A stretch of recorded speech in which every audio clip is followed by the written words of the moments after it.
Hello everyone, ఈరోజు నేను రీల్స్లో ఒక రెస్టారెంట్ చూసి నేను మా ఫ్రెండ్ స్టార్ట్ అయిపోయాము. అది మాకు వాకబుల్ డిస్టెన్స్లోనే ఉంటుంది. మీరు చూసే ఉంటారు మాగాని రెస్టారెంట్. ఇది ఎస్ఆర్ నగర్లో కొత్త బ్రాంచ్ ఓపెన్ చేశారు. గోదావరి అథెంటిక్ ఫుడ్ అంట. అక్కడికి వెళ్ళిపోయాం నేను మా ఫ్రెండ్. మా హాస్టల్కి అయితే నియర్, చాలా దగ్గర ఉంటుంది, వాకబుల్ డిస్టెన్సే. దీని వెనకాలే మా హాస్టల్ కూడా ఉంటుంది.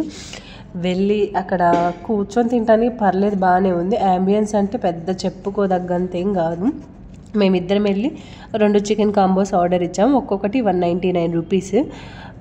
అందులో ఏమేమి ఇచ్చారంటే బగార్ రైస్ అండ్ చిట్టుముత్యాల pulao, gongura chicken fry, chicken curry ఇచ్చారు.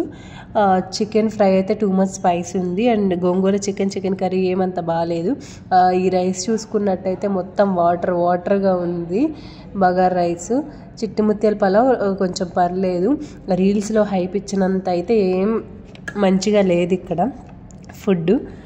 ఈ ఇన్ఫ్లుయెన్సర్స్ వాళ్ళ డబ్బులు తెచ్చుకోవడం కోసం మన డబ్బులు ఎందుకు వేస్ట్ చేస్తారో నాకు అర్థం కాదు.